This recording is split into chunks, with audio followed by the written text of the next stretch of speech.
Então, boa tarde a todos e a todas. Nós vamos começar, vou começando aqui a fazer a nossa gestão e as pessoas que forem chegando, vamos aceitando para elas também poderem fazer parte. Eu sou a Bruna, sou psicóloga e faço parte do Núcleo de Iniciativas de Prevenção e Combate à Violência Doméstica da Santa Casa da Misericórdia da Praia da Vitória. Queríamos começar por agradecer, em nome da Santa Casa, a presença de todos e todas aqui no nosso webinar 10 anos de violência doméstica, passado, presente e futuro, que foi organizado por nós, Núcleo, para celebrar os nossos 10 anos de existência e, ao mesmo tempo, assinalar o Dia Internacional para a Eliminação da Violência contra a Mulher, que se comemora hoje, dia 25 de novembro. Nós temos dois convidados, o Dr. Mauro Paulino e a doutora Ana Tércia Gaspar, aos quais agradecemos desde já a sua imediata disponibilidade para estarem connosco. O Dr. Mauro irá iniciar e, após o seu discurso, teremos um pequeno momento de debate, porque ele terá que se ausentar após a sua comunicação. Depois falará a doutora Ana Tércia, seguida também de um pequeno momento de debate. Nós pedíamos que as questões fossem deixadas no chat e depois, no momento de debate, nós colocamos as questões aos nossos convidados. E pedíamos também para não se esquecerem de terem o microfone desativado para não haver interferências quando das comunicações. Vamos então passar a palavra ao Dr. Mauro, que é o coordenador da MIND, Instituto de Psicologia Clínica e Forense, psicólogo forense, consultor do Instituto Nacional de Medicina Legal e Ciências Forenses, doutorando em Psicologia Forense na Faculdade de Psicologia e Ciências de Educação na Universidade de Coimbra, membro efetivo da Ordem dos Psicólogos Portugueses, com grau de especialidade avançada em Psicologia da Justiça.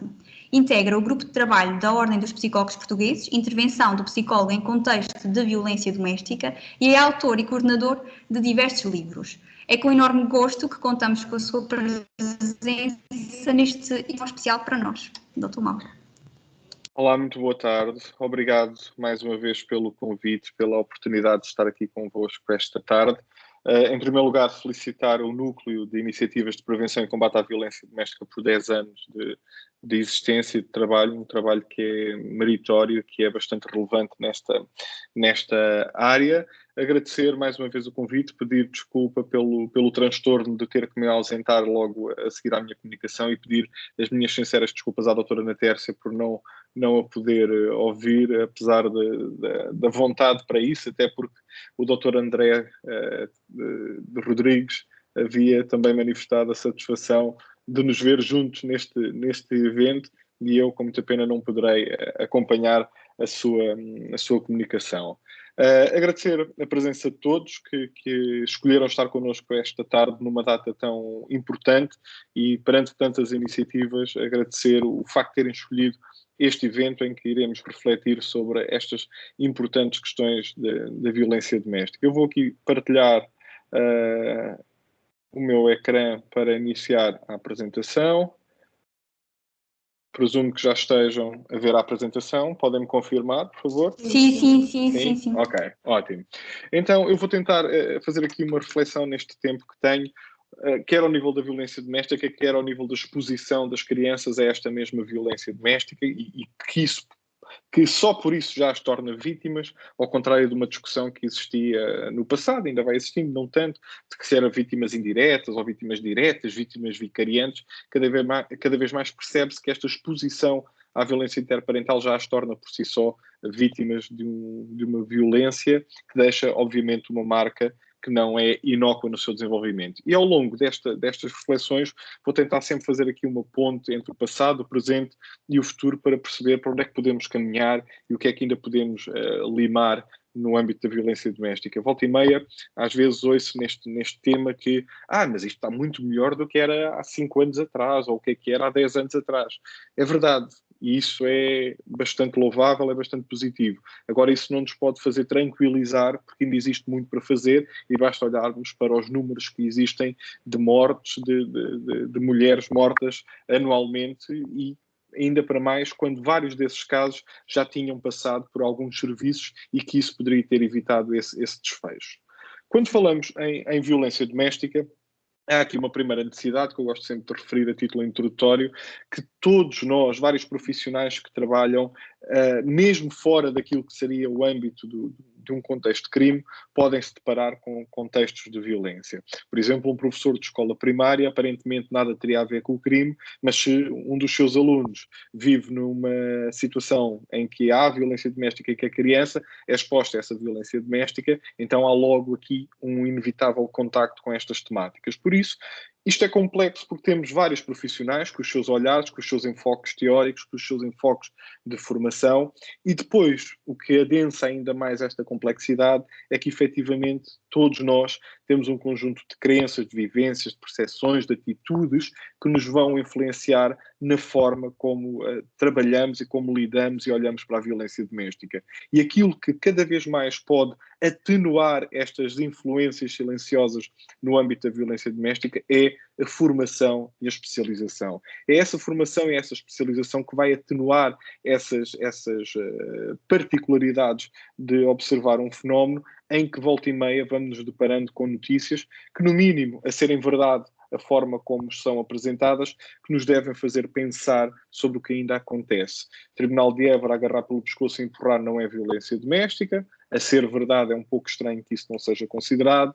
Temos um caso mais recente, 2017, esta notícia que diz que juiz justifica violência doméstica com traição de mulher, ou seja, parece que as questões do passado ainda continuam a deixar alguns vestígios na forma como se lida com a violência doméstica, esta noção de que o adultério da mulher acaba por banalizar ou de alguma forma desculpabilizar a conduta agressiva do homem, que é também fruto desses vestígios do passado.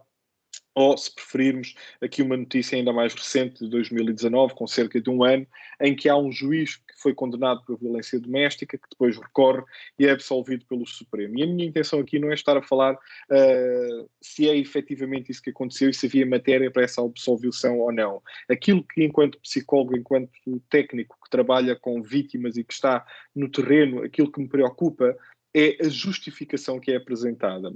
Porque, vejam, no entender do Supremo Tribunal, o conceito de maus tratos, essencial no crime de violência doméstica, tem na sua base lesões intoleráveis, brutais e pesadas. E está aqui sublinhado lesões intoleráveis, ou seja, parece que há lesões toleráveis, que há violência menos grave, violência que é aceitável.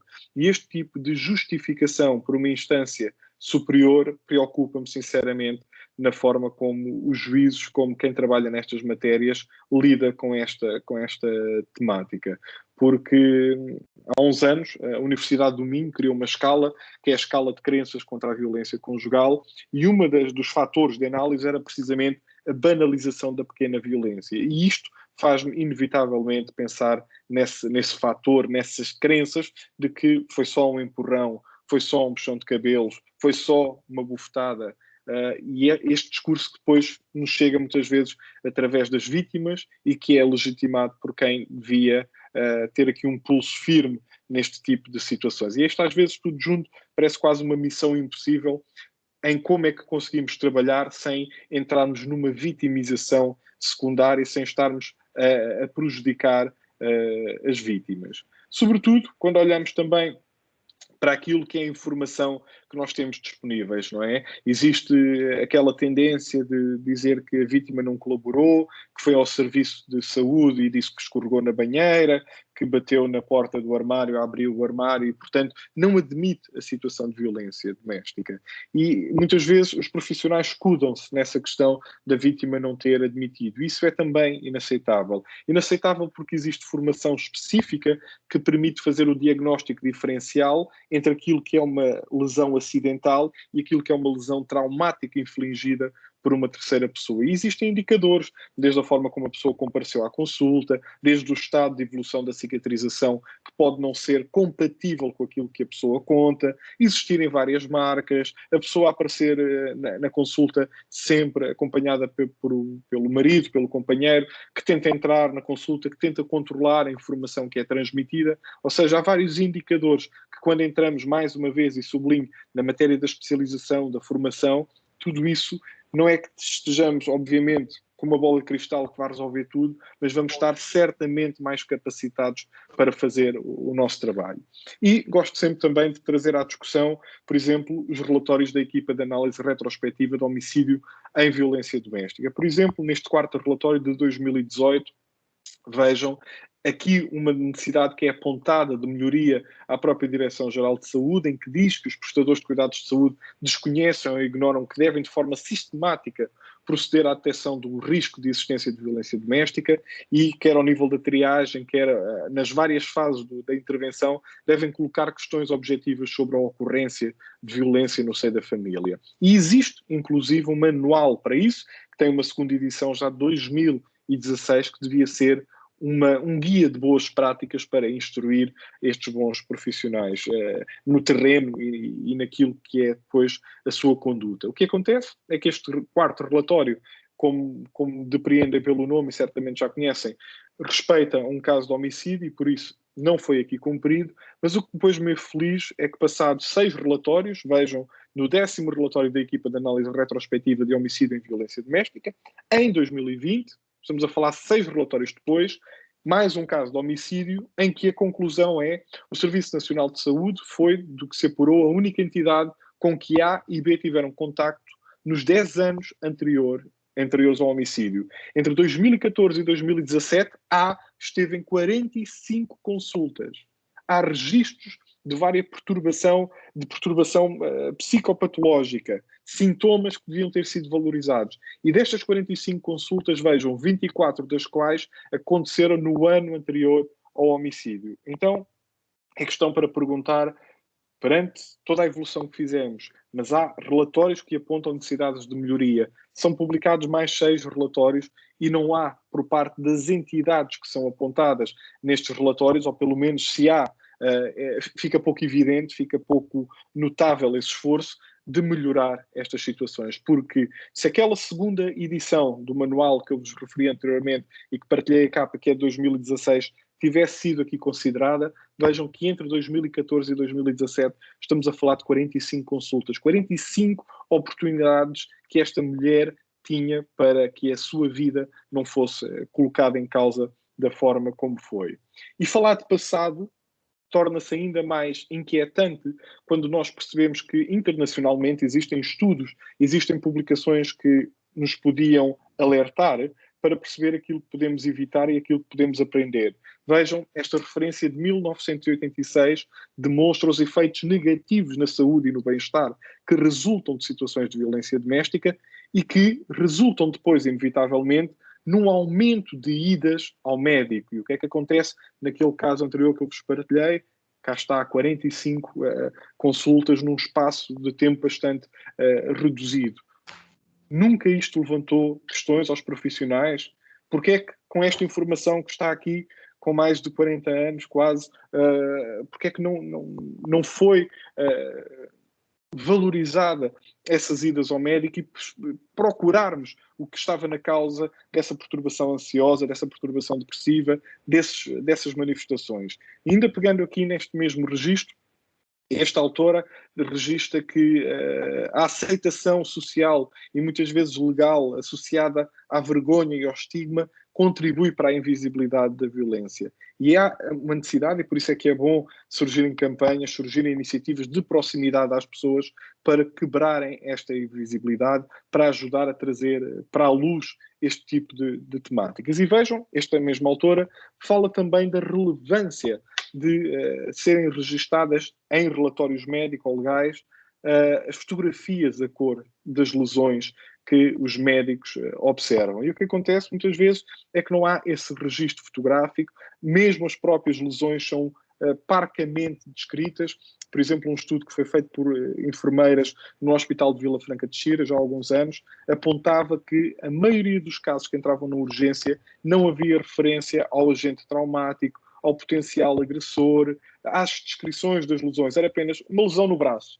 Mas que tipo de lesão? É porque quanto mais descrita for essa lesão, quando o Ministério Público pedir essa informação ao hospital, maior possibilidade haverá para estabelecer um nexo causal entre aquilo que a vítima relatou e depois a marca física que está registada. E daí, obviamente, uma necessidade de formação e de especialização que poderá trazer ao de cima todas estas questões. Depois, chamar a atenção da violência psicológica. Há aqui uma dualidade, ou seja, quando falamos com vítimas, perguntamos, olha, da violência que sofreu, qual é que acha que foi aquela que foi mais difícil? Não, foi a violência psicológica, foi a violência emocional, porque o olho negro, passado um tempo, passou, mas eu ia-me deitar e ouvia na minha cabeça a chamar-me puta, a dizer que andava com os vizinhos, a dizer que andava... Então, a violência emocional causa um nível de sofrimento muito maior.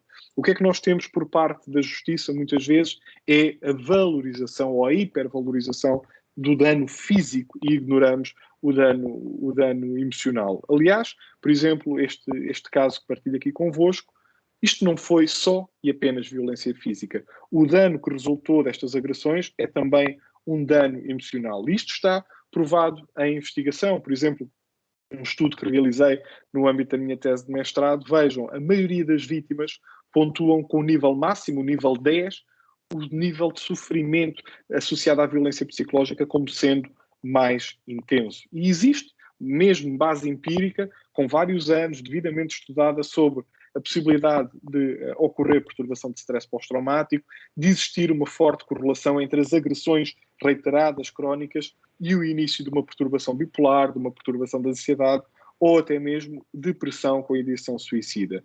E isto leva-nos à necessidade, e aqui é um objetivo futuro, se nós nos próximos 10 anos conseguirmos tornar esta uma prática comum, será certamente um ganho. Reconhecer que o dano psicológico obtém-se através da medição dos danos que ocorrem ao nível da saúde mental. A psicologia forense aqui pode dar um contributo útil. Aliás, há mesmo um grupo de trabalho que foi criado e do qual faço parte pelo Instituto Nacional de Medicina Legal e Ciências Forenses, que envolve a Procuradoria-Geral da República, envolve o próprio Instituto Nacional de Medicina Legal, envolve hospitais, para percebermos como podemos potencializar os exames periciais de psicologia ou de psiquiatria forense para avaliar precisamente também o dano emocional. Até agora, aquilo que é prática comum é a avaliação do dano corporal e a lesão e os impactos da violência doméstica vão para além das equimoses e dos hematomas, como eu já referi. Depois, todo um conjunto que vejam na literatura está documentado pelo menos desde 2006, mas que continua a estar atual, e se não promovermos especialização, se não promovermos melhoria da intervenção, certamente vai estar connosco nos próximos anos, que é a incompreensão sobre as justificações, sobre aquilo que leva muitas vezes a vítima a permanecer numa relação violenta. Em média, uma vítima até se libertar, até procurar ajuda, demora cerca de 13 anos. Isto está documentado. O que acontece nos tribunais, ainda hoje, é mas a senhora trabalhava. Então, se trabalhava, porque se quisesse sair de casa e fosse muito grave o que estava a passar, tinha saído. A senhora era autónoma. Então, ignoram-se uma série de dinâmicas emocionais, de medo, de dependência, de relações tóxicas, que são completamente esquecidas neste sentido.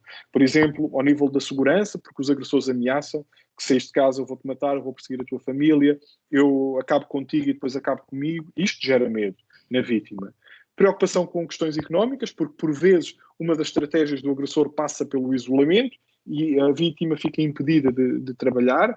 A esperança de que vai haver mudança, porque o agressor, o típico ciclo da violência, não é? Em que há a fase da lua de mel, que o agressor pede desculpa, que diz que não volta a acontecer, que tudo vai mudar, e então a vítima vai ficando a permanecer. É assim, e agora? Não, tenho que pôr aqui outra coisa qualquer. Tens que pôr o microfone ligado. Sim.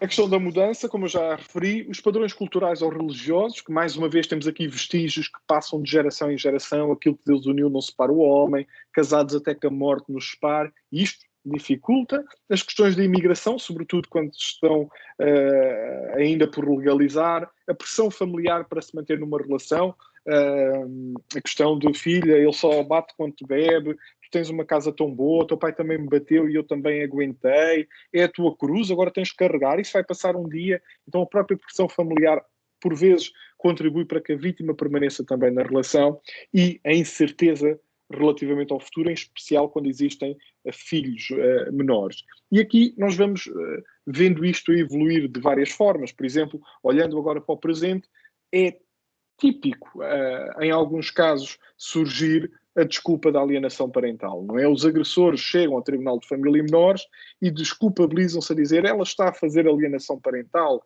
ela é que me impede de estar com a criança, não quer que eu esteja com os filhos.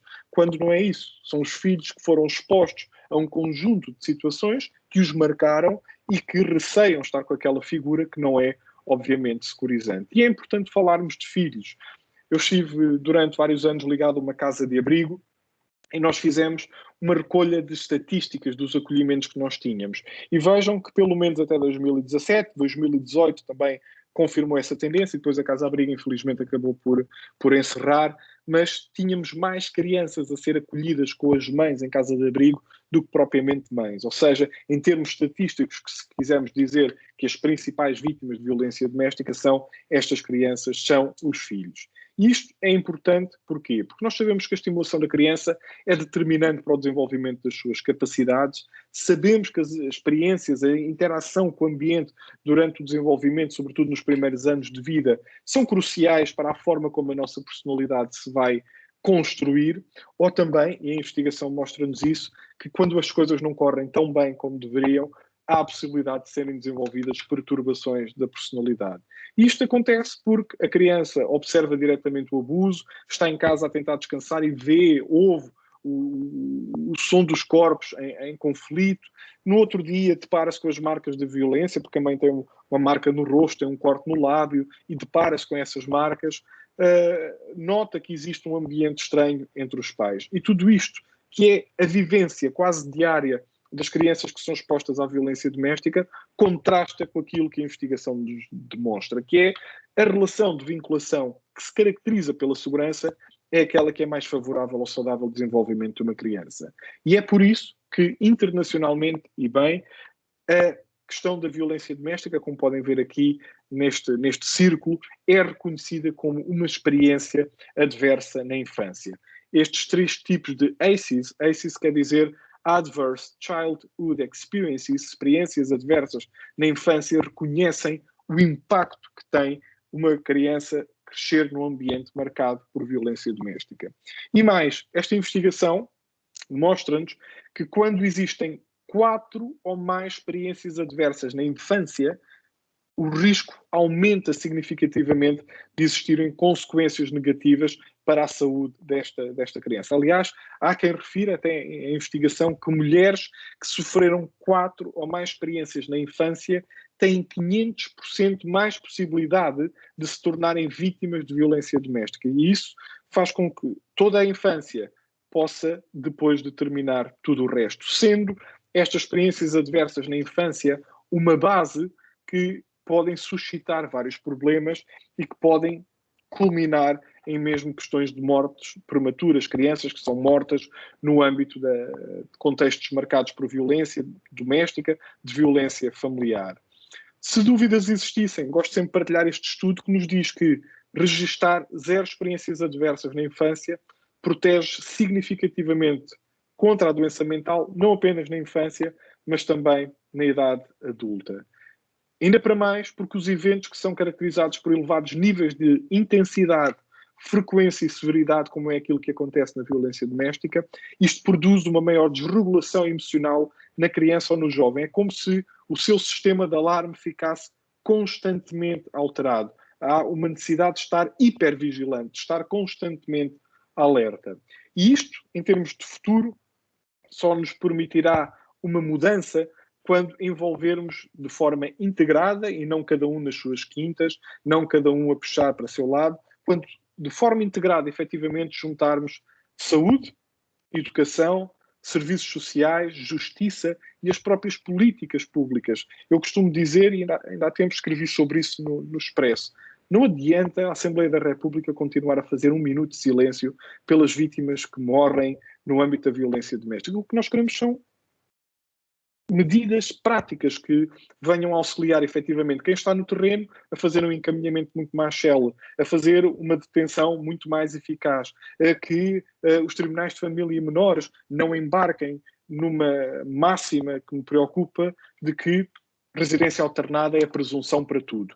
É a presunção para tudo, mas há casos que não se enquadram nessas questões. Podem não ser a maioria, mas ainda assim há que atender ao superior interesse da criança, ajustar às necessidades do caso concreto essa decisão. E, portanto, temos aqui várias categorias que são fundamentais para mudarmos futuramente a intervenção, para privilegiarmos novas medidas.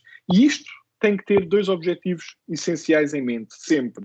A proteção da vítima, porque quanto mais eficaz for o nosso trabalho, mais efetiva será a proteção da vítima, facilitar a investigação criminal, porque quanto mais detalhado, quanto mais específico for os meus registros nos atendimentos, a informação que eu recolhi, mais essa informação, quando enviada ao tribunal, quando enviada a órgãos de polícia criminal, poderá ajudar, obviamente, toda a investigação. E quando fazemos isto de forma estruturada, nós vamos evitar a vitimização secundária, ou seja, a vitimização que o próprio sistema acaba por infligir na vítima. E isto implica sempre uma abordagem triangulada, ou seja, olharmos para as características do agressor, olharmos para as características da vítima e do contexto, para que se possam trabalhar estas necessidades com vista a mudanças que queremos imprimir ao longo destes próximos anos que estamos a trabalhar e a tentar que as vítimas mais rapidamente peçam ajuda e que encontrem essa ajuda.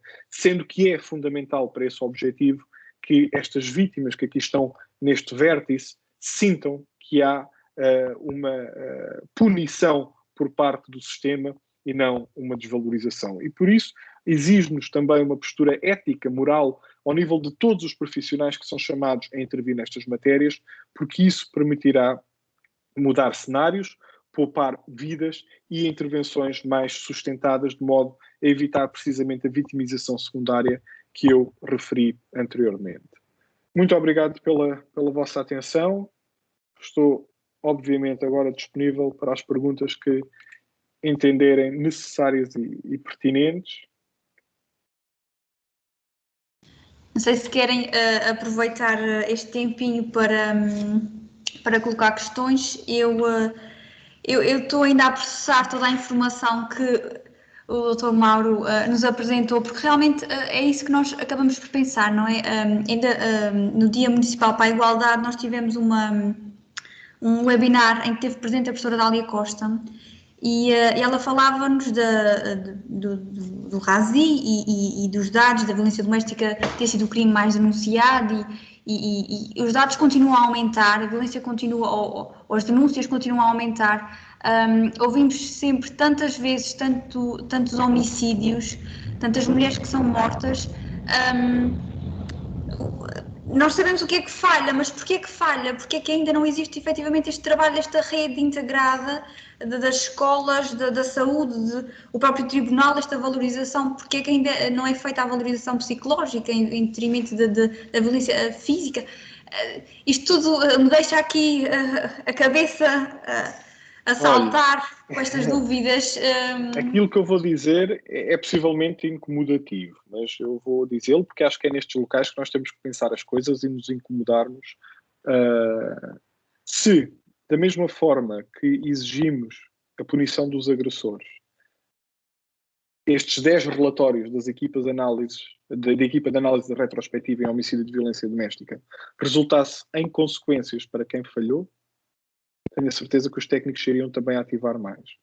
Depois, o relatório de atividades da equipa de análise retrospectiva, é claro, demonstra e diz que as entidades que têm sido citadas ao longo dos vários relatórios se demonstram pouco disponíveis para a mudança ou pouco participativas na tentativa de corrigir aquilo que se passou. E isto é inadmissível. Não é? Nós falamos da avaliação de risco que passou a ser obrigatória pelas polícias. Eu pergunto, quantos dos profissionais que estão no atendimento têm efetivamente formação em avaliação de risco? Obviamente que isto que eu vos vou dizer agora não é o dia-a-dia, ou pelo menos eu tenho a noção que não é o dia-a-dia, mas tenho vários casos que já fui acompanhando, ou que ouço de colegas, de polícias que, em vez de registarem a denúncia por violência doméstica, forçam registar como ofensa à integridade física, porque dessa forma o sistema não abre a tal avaliação de risco que eles não sabem fazer e que lhes vai ocupar tempo. Percebe? E se pensarmos também, nós na Mind temos protocolos com alguns sindicatos de polícias para acompanhamento clínico, e é assustador pensar o número de horas que estes serviços de primeira linha têm de formação na área da violência doméstica. 8 horas. Não é nada. Não é? E, portanto, devia haver aqui uma responsabilização conjunta, inclusive ao nível das mudanças das políticas públicas. É inadmissível que exista uma Convenção de Istambul e chega-se a tribunal e o juiz diz que não quer saber da Convenção de Istambul, que isso é coisas lá do passado da violência e agora é para dividir a criança e acabou. E a Convenção de Istambul é claríssima a dizer que nenhum direito de guarda ou de visita é superior ao direito de segurança da criança. E continuamos.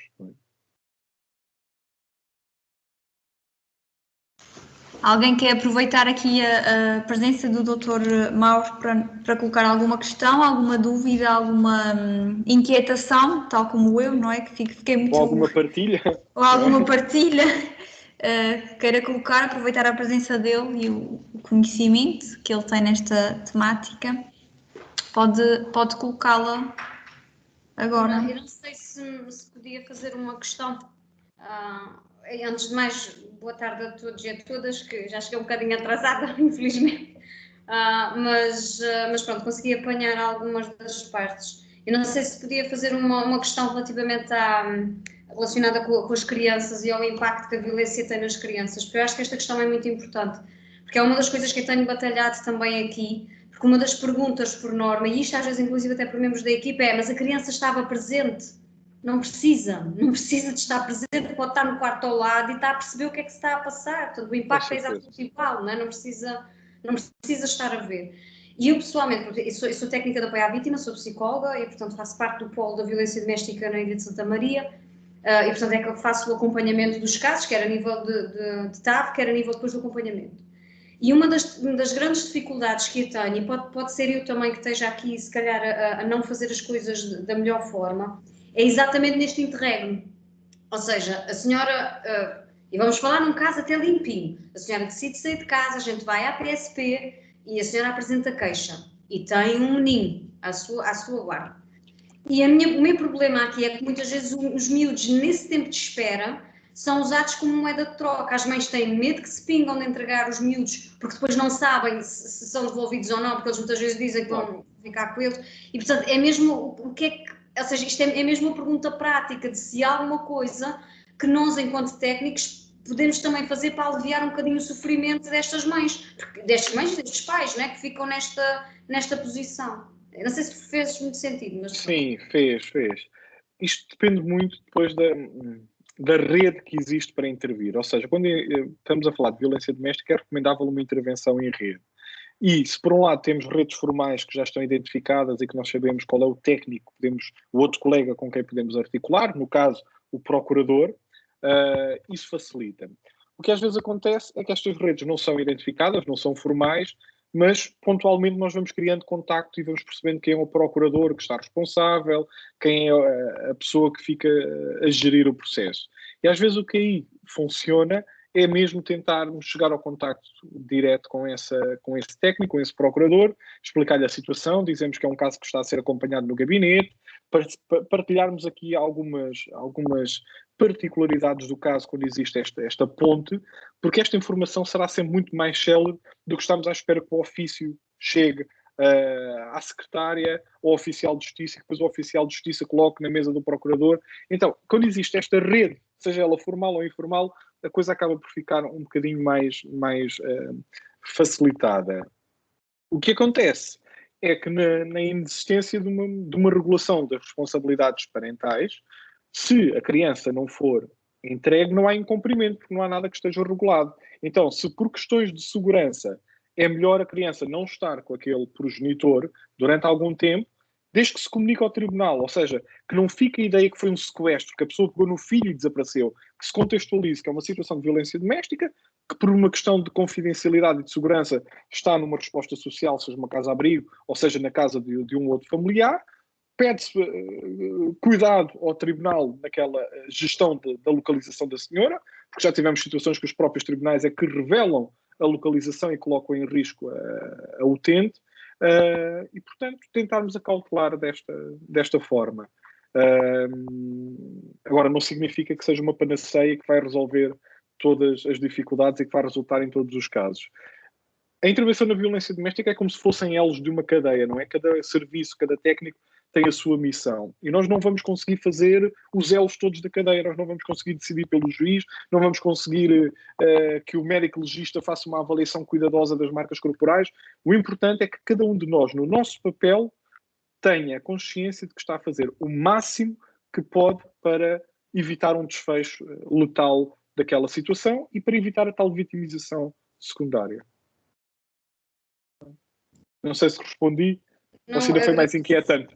Não, porque essa é a tal história, e eu concordo consigo. Eu acho que isto muitas vezes não tem que ser a questão de colocar culpas, é mesmo a gente ficar com a consciência tranquila de que, ok, a gente fez o máximo que pôde e aquilo que está nos limites da nossa intervenção. E daí também a minha pergunta, porque pronto, esta sugestão da comunicação ao Ministério Público do porquê da criança não estar a ser entregue faz-me todo o sentido. E a questão é que a informação que nos dão é não, o pai não pode ser proibido até ter a regulação das responsabilidades parentais. A gente já teve aqui situações muito complicadas que por acaso correu bem, mas teve que haver intervenção da polícia, que é extremamente traumático para ambas as partes e é completamente... Mas da mesma forma, na ausência de regulação das responsabilidades, na mesma forma que o pai não pode ser proibido, a mãe também não tem que ser obrigada. Ok. A segurança da criança está primeiro. Ok, faz-me tudo Está sentido. comunicado. Nós fizemos um relatório clínico, uma informação social, a passar-se a situação e remetemos ao procurador ou remetemos ao processo. Por uma questão de segurança. E vejam, na Convenção de Istambul está lá a dizer mesmo, nenhuma direito de guarda ou de visita é superior ao direito de segurança da criança.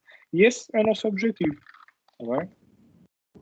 E é reconhecido mesmo na Convenção de Istambul também como circunstância agravante a criança ter sido, a mulher ter sido batida à frente da criança, ou mesmo sem ser a criança também ela batida, está bem? Só a criança ter assistido já é uma circunstância agravante, mais simples. Está bem? Ok, muito obrigada. Nada. Temos aqui mais uma pergunta, a última Sim. perguntinha. Diz assim: os cuidados de saúde, embora sejam parceiros fundamentais na identificação de indícios de violência, continuam reticentes quanto à quebra do sigilo profissional em casos de suspeita de violência. Este é um obstáculo que nos temos vindo a deparar na execução dos planos regionais de prevenção e combate à violência doméstica e de género. Qual, no seu entender, será a abordagem para promover o envolvimento destes serviços? A abordagem, vou voltar, é formação. A própria Ordem dos Médicos, a Ordem dos Psicólogos, o Conselho Deontológico da Ordem dos Psicólogos diz que se há risco, se a integridade da pessoa está em causa, pode ser levantada a questão da confidencialidade. Está bem? E por isso não há que nos defendermos com essa informação. Agora, atenção, isto tem que ser depois muito...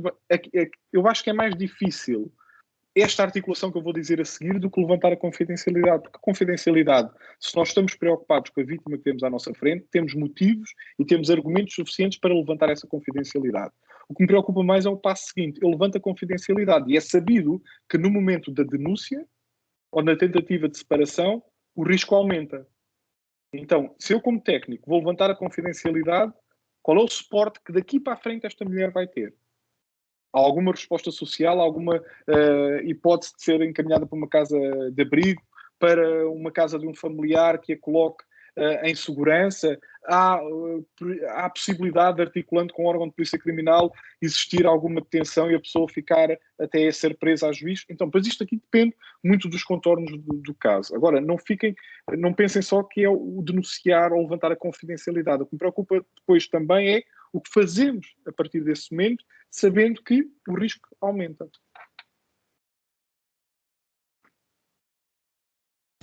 Não sei se há mais se tem mais um tempinho para alguma possível questão. Não? Me é permitido, eu gostava só de cumprimentar o Dr. Mauro, enquanto está connosco. Agradecer-lhe o facto de ter-me refrescado alguns conceitos e dar uma nova perspectiva relativamente à questão da violência doméstica. E foi um gosto partilhar este momento consigo. Obrigado, muito obrigado. Peço desculpa não ficar mais uma vez, agradecer a todos e a todas a participação e deixa-me só partilhar uma coisa muito rapidamente. Como a colega disse na apresentação, eu estou a tentar fazer uma tese de doutoramento, porque agora, com estes constrangimentos da Covid, aplicar questionários nem sempre é fácil, e uma das amostras que estou a tentar aplicar precisamente um questionário é precisamente a vítimas de violência doméstica, para que no futuro tenhamos um instrumento que nos permite fazer a tal avaliação do dano psicológico que eu falava há pouco. Por isso, colegas que aqui estão, que estão em casas de abrigo, em núcleos de atendimento, em redes de intervenção, se me puderem ajudar a chegar a vítimas que estejam disponíveis para aplicar o protocolo, ou que estejam disponíveis para os colegas próprios aplicar no âmbito do serviço e partilharem comigo os resultados para integrar a base de dados, eu ficava-vos bastante agradecido e certamente as vítimas no futuro também, pelo menos é com esse objetivo que tento concluir essa etapa. Bem, Dr. Mauro, também da nossa parte, como a Bruna também já disse, o nosso muito obrigada. Tenho que também manifestar que desde o primeiro dia que nós fizemos o contato consigo foi realmente uma porta que se abriu e esperemos que continue aberta também para algumas questões que nós tínhamos, e claro que temos todo o gosto também em participar nestes questionários, porque acho que é uma mais-valia também neste estudo que é importante de haver, como também nós dissemos uma vez à professora Délia, porque eu acho que estes estudos depois é que também vão aqui nos ajudar para perceber qual é o caminho que nós devemos continuar a trilhar. Muito obrigada da sua parte. Eu vou partilhar aqui na conversa o meu e-mail e depois os colegas que tiverem essa disponibilidade dos serviços, agradecer ao contacto, e convosco do núcleo, depois eu também, claro, havendo essa disponibilidade, entrarei em contacto. Está bem? Está bem. Mais continuação de ótimo trabalho e muitas felicidades a todos. Obrigada, igualmente. Obrigado. Bem, boa tarde a todos e a todas os que nos estão a ouvir. Penso que depois de ouvir o Dr. Mauro, pelo menos da minha parte, mexi várias vezes aqui na cadeira, e a ideia também de trazermos esta visão do Dr. Mauro também tem um bocadinho deste objetivo, não é? De nós também aprendermos cada vez mais, atualizarmos os nossos conhecimentos para também aplicarmos da melhor forma na nossa prática profissional. Eu passo agora a apresentar a doutora Ana Tércia, que tenho que confidencializar que andei um bocadinho atrás de si, porque nós tivemos que alterar aqui o programa, eu aqui abrir o programa que era para apresentá-la, e depois o Dr. Mauro, infelizmente, não podia estar connosco no enfim de todos, e trocamos aqui as voltas e eu vim sempre atrás de si.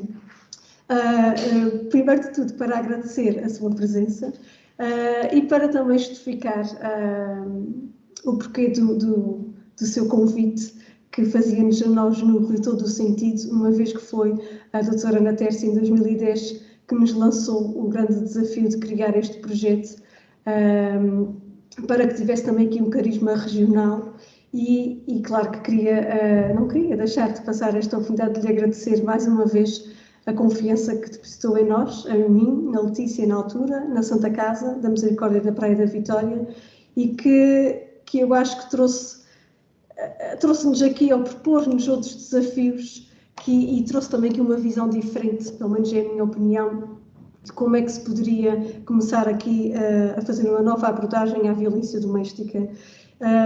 E eu acho que percebeu também desde o início que não basta só trabalhar com vítimas, é preciso também, como o Dr. Mauro referiu, trabalhar com crianças, com agressores, com jovens, em várias linhas, não é? E apostou muito aqui na prevenção e na sensibilização de vários públicos em geral.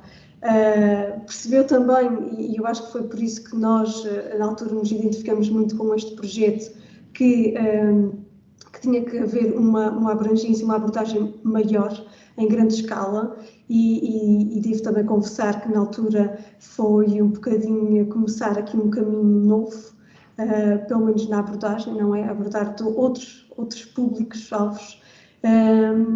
Eu acho que também todos nós, as pessoas envolvidas na altura, vestimos realmente a camisola e percebemos que isto era a nossa missão a partir daquele ano. E o que nós também pretendemos logo no início é que as ações que nós produzimos e criamos fossem depois disseminadas nas outras ilhas. Claro, e continuamos a dizer isso, que cada ilha, não é, tem a sua cultura, não é? Algumas situações diferentes, mas a ideia, e também foi uma coisa que a doutora Ana Tércia fez na altura e que nós também apreciamos muito, que foi a criação dos polos nas outras ilhas e ter aqui estruturas em que as vítimas, nesse caso, pudessem também pedir ajuda. E realmente nós embarcamos nesta viagem e aqui estamos a assinalar 10 anos da nossa existência. Também aqui pelos 10 anos tivemos também aqui algumas alterações, tivemos também aqui a nossa colega Diana Simões, agora temos a Bruna, e eu acho que também foi, falo por mim, foi um crescimento também. Começamos, parecíamos duas miúdas que não sabíamos muito bem o que é que iríamos fazer agora neste mundo, e posso dizer que agora já somos senhoras, mães, e mais maduras acima de tudo. E também para nós, acho que posso também falar em nome da Letícia, foi uma aprendizagem a nível profissional e pessoal. E acho que, como também já perceberam, é uma coisa que ainda me move, ainda está a camisola vestida, e foi também por isso que quando nós pensamos fazer e comemorar de alguma forma os nossos 10 anos, obviamente que não podemos esquecer da fundadora deste projeto, que eu passo a apresentar e depois então passo a palavra. Portanto, a doutora Ana Tércia é licenciada em Serviço Social pelo Instituto Superior de Serviço Social de Coimbra, atual Instituto Miguel Torga, tem uma pós-graduação no Serviço Social, também pelo Instituto Superior de Serviço Social de Lisboa, exerceu atividade de assistente social desde 1997 a 2000, em IPSS em Coimbra e em Ponta Delgada. Em janeiro de 2001 ingressa no Instituto de Ação Social dos Açores, cujos quadros fez parte até 31 de janeiro de 2020. Em fevereiro transita ao abrigo de mobilidade para o Núcleo de Apoio Jurídico da Secretaria Regional da Solidariedade Social, exercendo funções atualmente.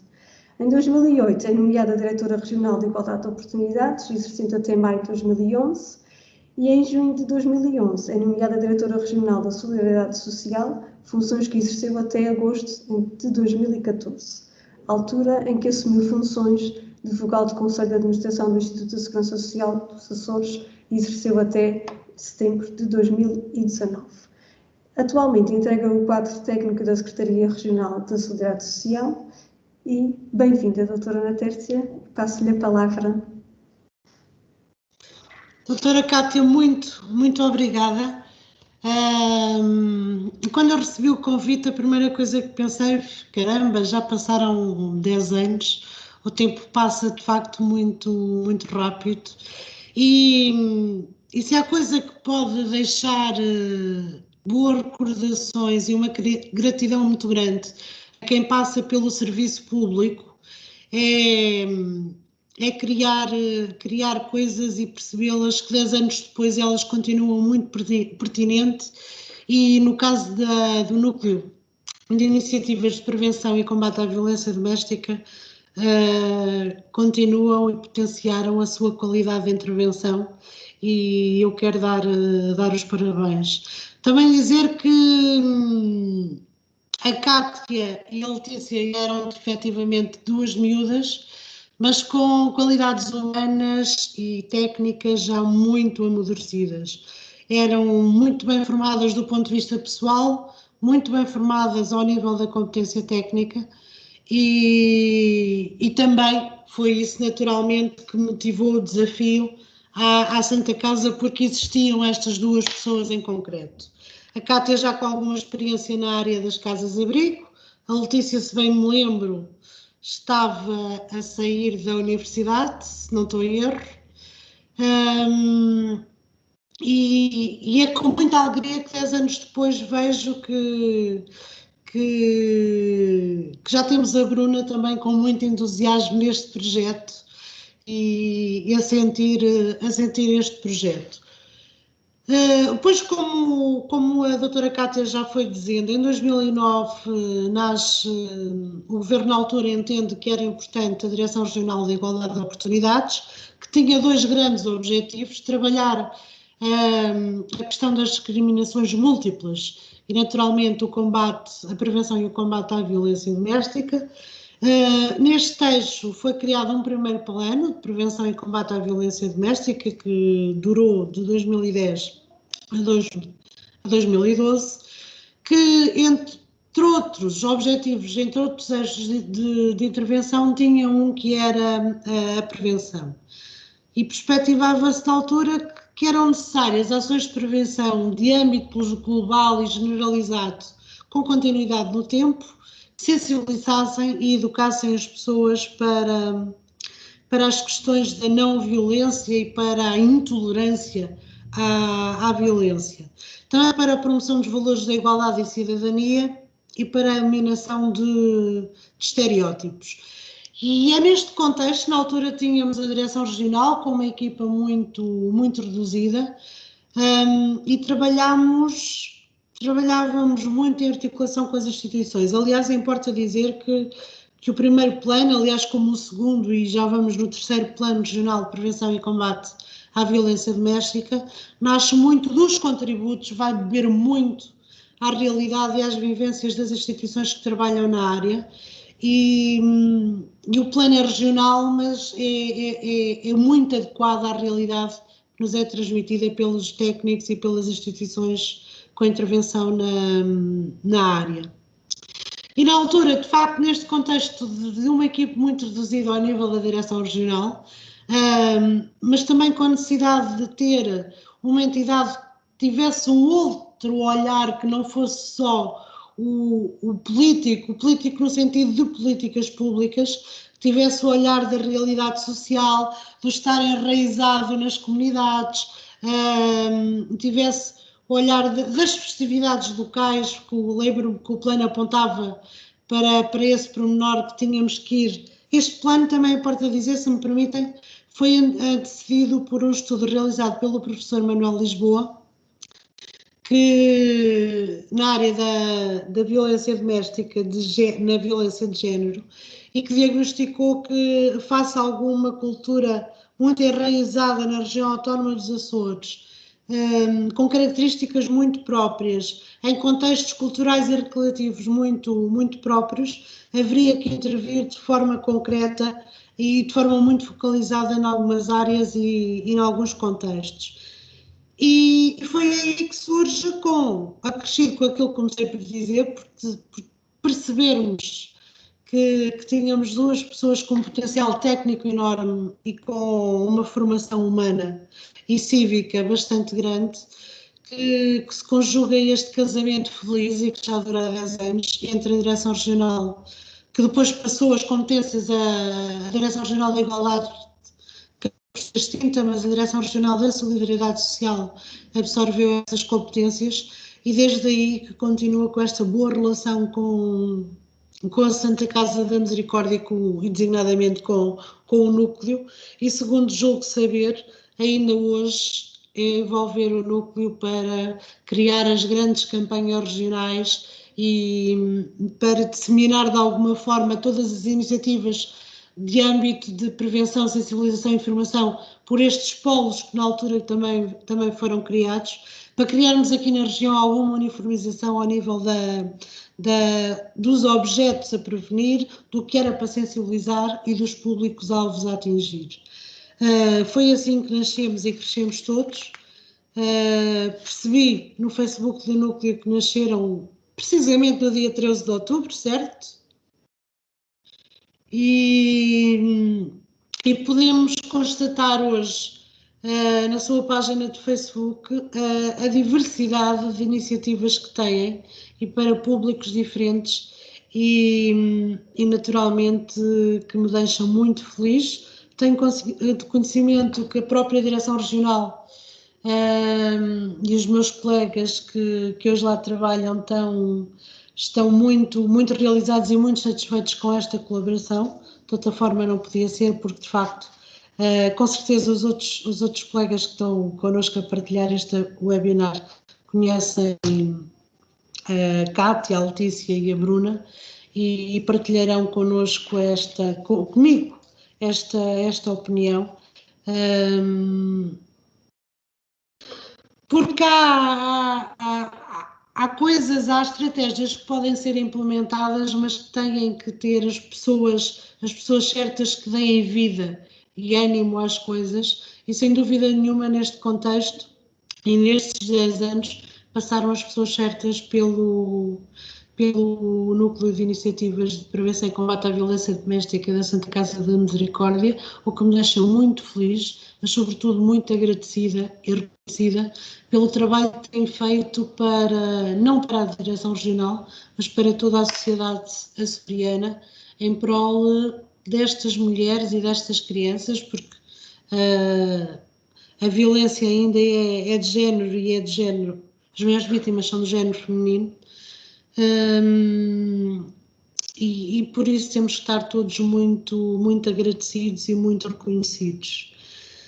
Pediram-me também para falar um bocadinho sobre perspectivas do futuro. Eu confesso-vos que eu sou assistente social de formação, como já foi dito, e concebo o exercício do serviço social num contexto político em que se promove a emancipação das pessoas, em que se promove a igualdade de direitos, a igualdade de acesso a direitos, e é público e por tradição, e está institucionalizado, que os governos mais liberais, mais de direita, são menos sensíveis para as causas sociais.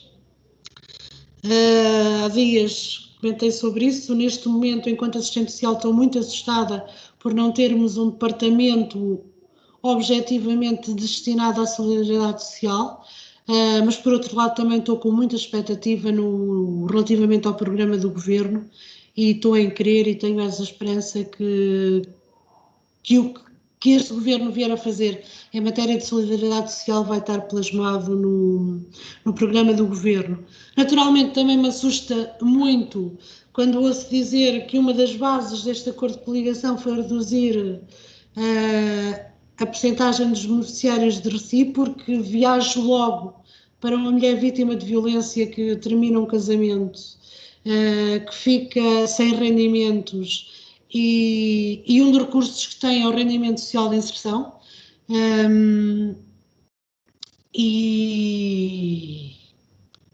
pronto, estou num misto de assustada, mas também com muita esperança e com a firme convicção do seguinte, que é esta mensagem que queria deixar. Eu acho que o fenómeno, o combate à violência doméstica e a prevenção da violência doméstica já há muito que saiu das mãos de qualquer governo. Está muito no trabalho na cidadania e no exercício das instituições que trabalham na área, na região autónoma dos Açores. E estou convicta que qualquer pessoa que venha aí governar vai ter essa sensibilidade e percepção de perceber que a sociedade está a exigir isto. E que a sociedade existe, que se continua a combater e a lutar contra a violência doméstica. E uma das formas de luta é prevenir para que não se perpetuem a vitimização.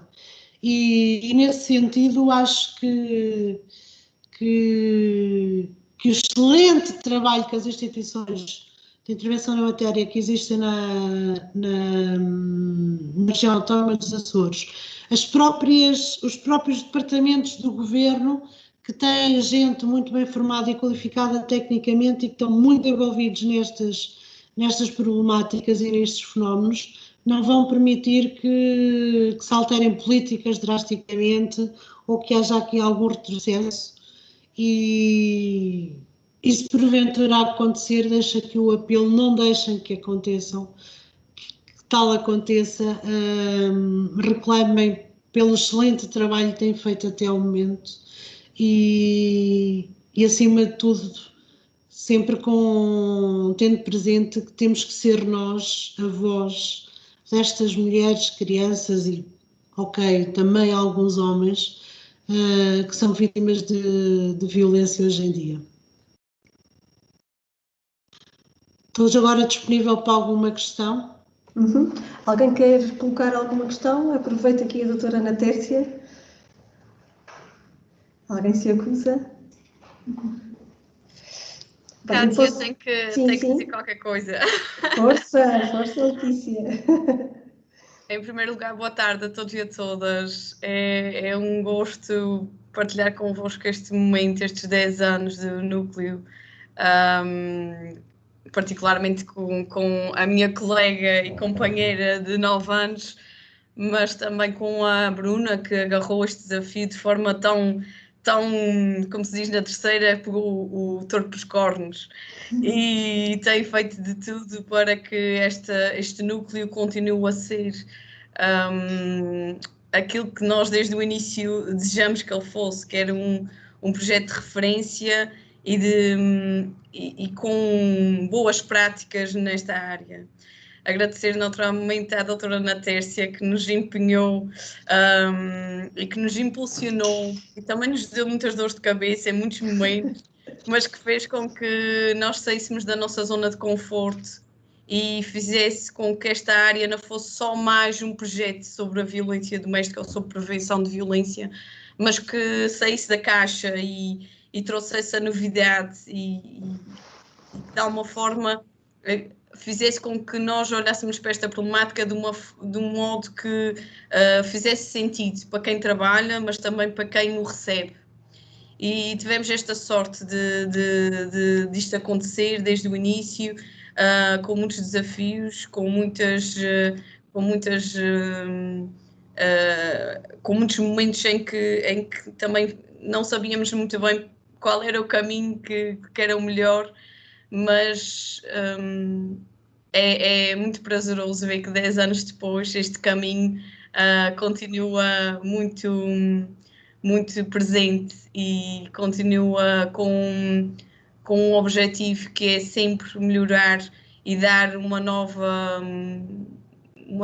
voz e um olhar a todos aqueles que podem ser vítimas, mas também a todos os outros intervenientes que através das ações do núcleo e de todos os polos, de todas as colegas, de todas as ilhas que fazem com que esta causa não perca sentido na região autónoma dos Açores. E muitos parabéns por todo o trabalho. Não foi fácil, como a Cátia dizia no início, não é adaptar às outras ilhas, às suas particularidades, todo o processo que muitas vezes nós desafiávamos também as colegas a fazer, e parabéns também à Direção Regional da Solidariedade Social, à equipa. Não posso deixar de lembrar da Ângela Martins, que também foi um elemento importantíssimo desde o início neste processo, e que também nos ajudou muito a encontrar aqui um rumo para este projeto.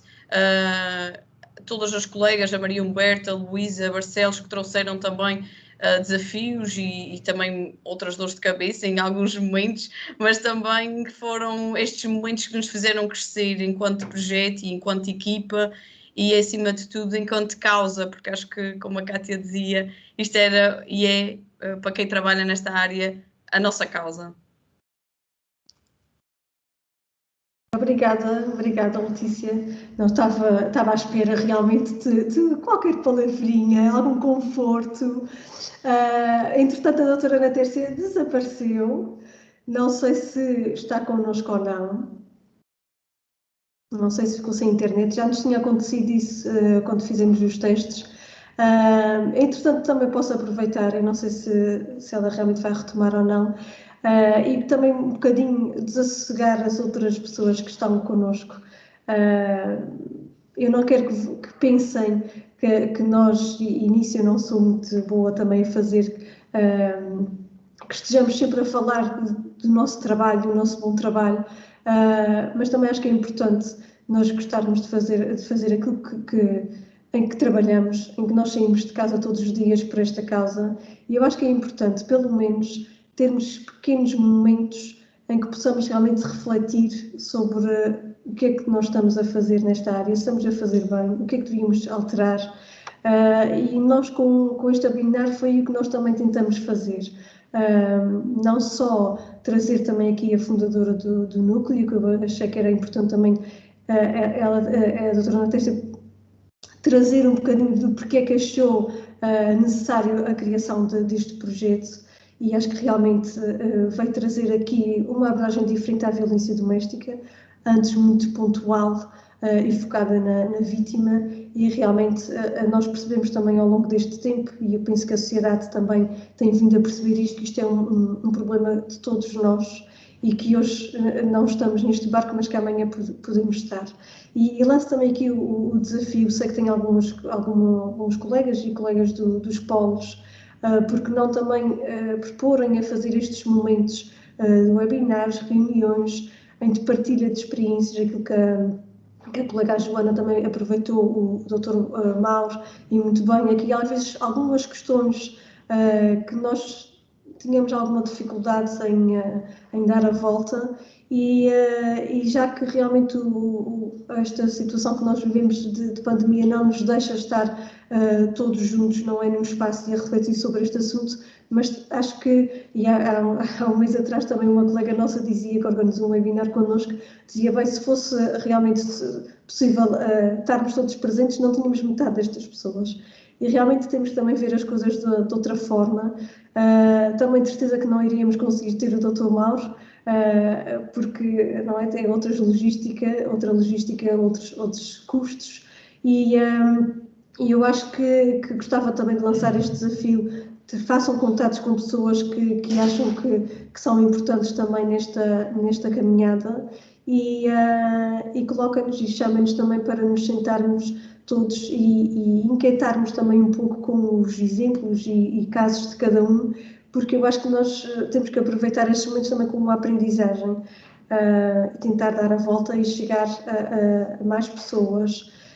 Uma das questões que eu ia colocar à doutora Ana Tércia, que entretanto realmente penso que perdemos aqui o contato com ela, era a questão do que é que sugeria também aqui aos técnicos, que fosse um bocadinho o nosso percurso a partir de agora. Infelizmente, com esta altura da pandemia, tivemos que reajustar muitos procedimentos, muitas diferenças nas estratégias que nós tínhamos em vários contextos, nomeadamente nas escolas, e acho que também que era importante ouvir a opinião dela, porque também já está fora, não é, desta área, e às vezes quem está por fora vê coisas que nós temos alguma dificuldade em refletir. Aqui o Dr. Mauro também falou daqui de questões que para mim muito pertinentes, e estava sempre a tomar nota, porque por um lado acho que é importante, falo por mim, porque são questões que nós também diariamente nos colocamos, que é a questão, não é, dos tribunais, dos policiais, da saúde, que são realmente aqui nichos que nem sempre a nossa entrada é muito fácil. Mas também, por exemplo, o Dr. Mauro deu aqui uma forma de nós conseguirmos contornar aqui algumas situações, e por um lado fico feliz por um lado, porque realmente percebemos que as dúvidas e as grandes questões são partilhadas e são comuns por vários técnicos, mas também acho que é importante e cada vez mais haver esta partilha para depois nós conseguirmos chegar aqui a um bom porto e percebermos que nós temos sempre este final de linha, que é o bem-estar da vítima, neste caso, dos seus filhos, e apesar de já termos feito realmente um longo caminho nesta área, ainda falta aqui muito caminho a percorrer, e é sempre importante também nós estarmos direcionados pelo menos no mesmo sentido. Bem, entretanto, eu não sei se mais alguém quer fazer algum comentário, alguma chega àquilo que também foi partilhado. Joana, força. Sou chata que está sempre a falar, né? Força, aproveita, fazes muito bem, aproveita. Eu peço desculpa, eu caí. Caiu, mas já levantou. Eu demorei a erguer-me, peço desculpa. Nada. Aqui a Joana do Paulo de Santa Maria ia colocar aqui uma questão ou algum comentário. Força, Joana. Desculpa, peço desculpa, doutora Testa, mas antes de era para salvar um bocadinho a Cátia que ficou Obrigada. Não, era só fazer um comentário, porque eu acho que houve muito investimento também nos últimos anos. Eu acho que a questão, por exemplo, da supervisão e da intervisão foi uma mais-valia, principalmente, eu vou falar no meu exemplo pessoal, né? Pronto, de que estou um bocadinho mais isolada, principalmente na área da psicologia, que é muito específica nestas questões e às vezes, pronto, eu trabalho só com assistentes sociais, gosto muito, claro, do contributo delas, que também me permite ver outra realidade que eu não estou tão focada a olhar, mas a verdade é que quando são questões mais específicas da intervenção, depois era um bocadinho mais difícil, e acho que a supervisão e a intervisão foi muito importante, e acho que foi uma mais-valia, principalmente para unificar um bocadinho mais os polos que estão, pronto, a nível geográfico, não é, mais isolados. Entretanto, estava-se a falar muito nesta questão e falamos quando foi com o Dr. Mauro, da questão da formação, e eu continuo a insistir. Eu sei que isto traz um conjunto também, eu percebo que isto tem que ser bem ponderado, não é? Porque isto tudo tem custos, não é? Estas questões nós sabemos disto. Mas, por exemplo, eu falo da minha experiência, né, enquanto Polo de Santa Maria. A verdade é que, por exemplo, eu tenho imensas formações, não há formação nenhuma que eu não seja envolvida, não há... A questão é que depois acaba por ficar tudo centrado em mim, e isto acaba por ser um risco às vezes um bocadinho grande. Porquê? Porque se eu estou de férias, por exemplo, o telemóvel fica com alguém, eu sou a única pessoa da equipa que tem um tab, e até para as colegas isto cria muita insegurança, não é? Ou seja, eu acho que esta questão da formação, ok, é importante, não é? Claro, eu sou a técnica de gestão, por norma eu é que vou intervir, portanto é natural que se invista um bocadinho mais na formação para mim, mas eu sinto, e as colegas, porque é assim, temos que pensar a realidade dos polos, eu sou a única pessoa contratada para trabalhar nos polos, a maioria das outras colegas, isto é apenas uma das muitas equipas a que elas pertencem, portanto elas já estão a dedicar também o seu tempo para o polo. Ora, se não têm informação, se ficam com telemóveis sem terem a devida competência e a sentirem esta insegurança de, ok, se me aparecer alguém, como é que eu ajo, não é? Portanto, eu acho que esta questão da formação, e que foi indicada pelo Dr. Mauro, é extremamente importante, mas não pode ser só para os técnicos, também tem que ser, principalmente para os polos que funcionam com entidades parceiras, é importante, nem que seja para as equipas restritas. E eu acho que é assim, eu concordo com a Cátia, esta questão da pandemia fez-nos abrir um leque de oportunidades que de outra forma se calhar a gente não tinha, e a verdade é que isto demonstra que é possível a gente ter esta formação sem os custos das deslocações, não é? Porque nós infelizmente começamos a estudar estas questões, não é? Mas isto pode ser feito também desta forma, que claro que reduz em muito os custos. Portanto, eu queria só deixar este alerta, portanto, eu acho que tem sido um imenso investimento da Direção Regional nessa parte, e que eu acho que é muito importante para nós enquanto técnicos, mas eu acho que é importante olhar também para as outras colegas que nos estão a ajudar a custo zero, e que é preciso também mimá-los e continuá-los a motivar, porque eu sozinha às vezes tenho essa dificuldade, sou sincera, está bem? Por isso, obrigada e parabéns a todos nós, não é? Porque toda a gente faz 10 anos este ano. É verdade, é verdade. Obrigada, Joana. Um beijinho também para ti. Doutora Ana Tércia, enquanto esteve ausente, lancei questões para si sem estar presente, mas vou repeti-las. E ele disse há pouco, também estava a recordar aqui, e tive a oportunidade de me lembrar de alguns momentos. E como é óbvio, isto durante 10 anos não foram só momentos bons, também tivemos aqui algumas discordâncias, e recordo muito que ainda hoje ainda tenho esta batalha, que é a batalha dos números, em que nós trabalhamos no terreno, onde cruzamos com histórias de mulheres e de crianças e de uma série de pessoas, de jovens, de idosos, e depois realmente queremos ajudar toda a gente e queremos que toda a gente tenha a resposta adequada, e depois pediam-nos números. E eu hoje, ao longo dos 10 anos, percebi uma coisa: eu não sou contra os números, eu sou contra as leituras que fazem dos números. Ou melhor, eu tenho muito medo da leitura que fazem dos números, porque percebi que um simples número pode ser lido de várias formas, e o meu receio é que realmente nem sempre seja lido da melhor forma, da forma mais correta. E também lembro-me perfeitamente que várias vezes ficava indignada como é que a história de uma pessoa, a vida de uma pessoa, se resume a número. E tinha sempre muito receio de as pessoas, os nossos superiores, reduzissem este número a pouco, quando para nós que trabalhávamos no terreno era muito. Não sei se quer partilhar aqui alguma inquietação. Vou dar uma resposta um bocadinho esquizofrénica. Tecnicamente, subscrevo e assino por baixo o que estás a dizer. Efetivamente, nós trabalhamos com histórias de vida, trabalhamos com emoções das pessoas, com o sofrimento das pessoas. Agora, os números são importantes para, por exemplo, 10 anos depois, a Direção Regional conseguir ir no terceiro plano de prevenção e combate à violência doméstica, continuar a obter financiamento para assegurar estes projetos e no caso da Direção Regional, e quando se pedia números para justificar um plano regional de prevenção e combate à violência doméstica, era este o grande objetivo, porque efetivamente para conseguirmos sensibilizar quem estava acima de nós, tínhamos que utilizar esta linguagem. Não, isto é importante porque atinge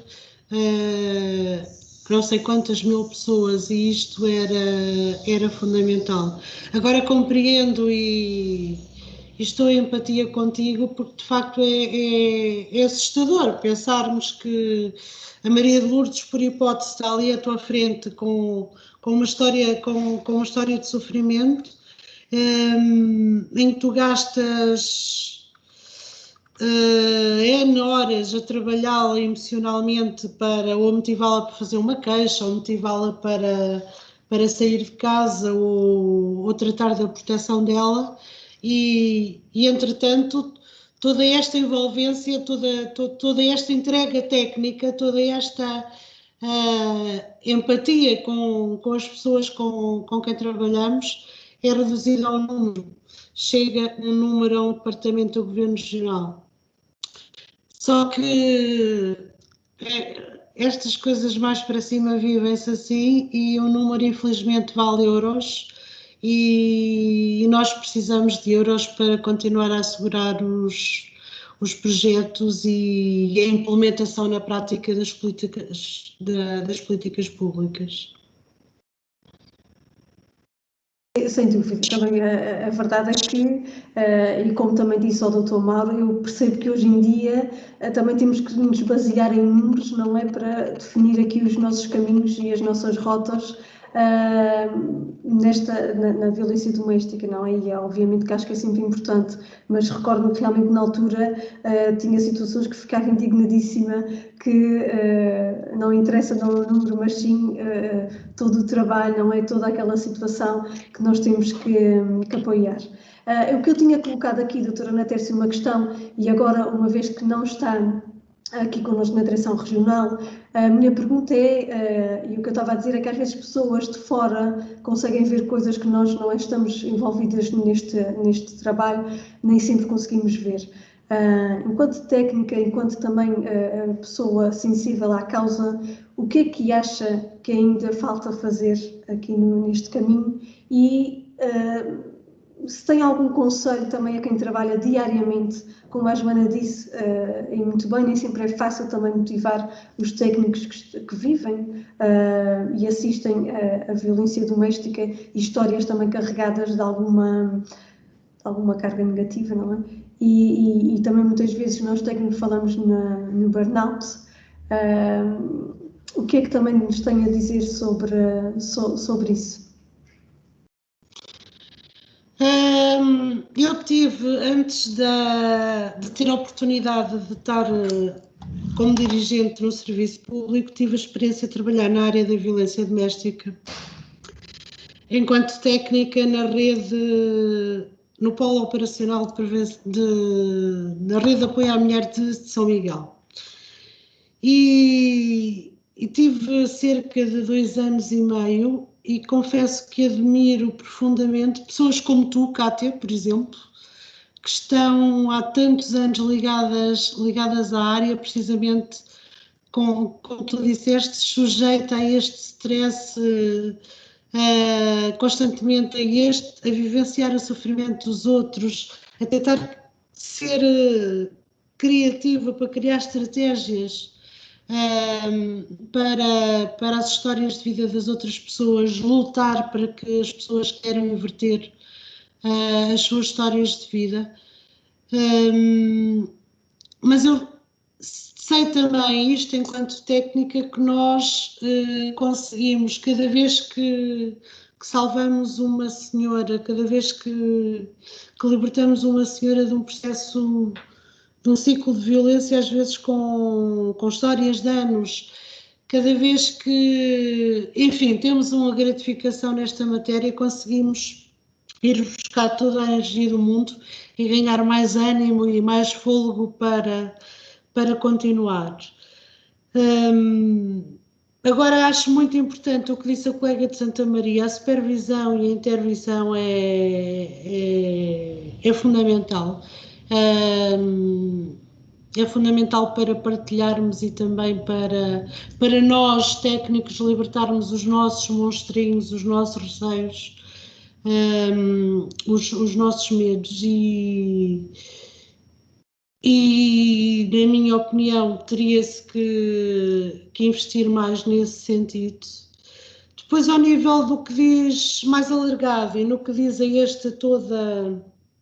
todo movimento que se criou a nível regional, foi efetivamente um movimento que começou na rede de apoio à mulher em situação de risco de São Miguel e Terceira e que depois com o Adrio conseguiu ter outra visibilidade e outra abrangência e então estendeu-se a todas as ilhas através dos polos e houve uma série de coisas feitas que toda a região, todas as instituições, todos os técnicos que trabalham na área se podem orgulhar. Lembro-me do Contigo, do programa Conecta, e lembro-me sobretudo de um projeto piloto que eu acho que é isso que infelizmente caiu e que falta e que o Dr. Mauro falou nisso. A necessidade de haver um trabalho em rede de mais proximidade e de mais corresponsabilidade entre todos os departamentos que têm intervenção na matéria, Justiça, Saúde, Solidariedade Social e as entidades do terceiro setor. As polícias de segurança pública e urge definitivamente que se trabalhe nesta área. Em São Miguel teve a sorte de, durante cerca de 4 anos, acho que foi entre 2011 a 2015, teve a sorte de ter uma experiência piloto que envolvia, que tinha uma equipe de coordenação muito estreita, que tinha o Tribunal destacou o Ministério Público destacou um procurador só para os crimes de violência e tudo o que era crime de violência passava para eles. A Polícia de Segurança Pública destacou agentes. Em São Miguel ainda existe uma equipe 24 sobre 24 horas ligada ao Instituto de Segurança Social dos Açores para intervenção nos crimes de violência doméstica e na altura estavam destacados agentes policiais para integrarem essa equipe. Ao nível do hospital também tínhamos, não com médicos, enfermeiros, mas com o serviço social do hospital e depois então estava a Solidariedade e as organizações e provavelmente este foi o melhor período aqui em São Miguel e nesta experiência piloto para o combate articulado e a rede os buracos da rede serem muito estreitos para a questão da violência doméstica. Infelizmente tudo isto acabou por terminar porque infelizmente as instituições não internalizaram os procedimentos e a iniciativa aconteceu nestes 4 anos muito graças às pessoas que estavam à frente, o Sr. Comandante da Polícia de Segurança Pública, a Sra. Procuradora que faleceu recentemente, a Dra. Laura Tavares, estavam muito dependentes da sensibilidade destas pessoas para as áreas, mas era isto que urgia ressuscitar na região e envolver todas as ilhas para que também nós técnicos nos sentíssemos que a nossa ação de sensibilização para a mudança, de motivação para a denúncia, tivesse um feedback positivo depois ao nível da Justiça e da Polícia de Segurança Pública e destes constrangimentos todos que o Dr. Mauro falou, que infelizmente são reais e acho que passa muito por aqui. Obrigada. Sim, também posso referir a questão do manual, não é? Do impacto das crianças que vivenciam a violência, que também que o Dr. Mauro falou muito. Exatamente. Que também tivemos o privilégio o programa de partilhar. Impacto. Exato. E eu acho que realmente foi o período, e recordo-me perfeitamente os colegas de São Miguel falarem muito do procurador e desta relação estreita que tinham com os tribunais, e nós quase, não é de inveja, mas do tipo, nós também queremos isto em cada uma das nossas ilhas, e recordo realmente que parecia tudo mais, não é fácil, mais acessível, acima de tudo. E temos realmente alguns serviços, como a saúde, os tribunais, que percebemos que o acesso é mais complicado. Tem a ver também com as pessoas, como referiu e muito bem, que às vezes são referenciadas, não é? E nem sempre a ponta é fácil, também existem algumas alterações também nestes serviços e, como é óbvio, há sempre pessoas mais sensíveis do que outras também a esta causa.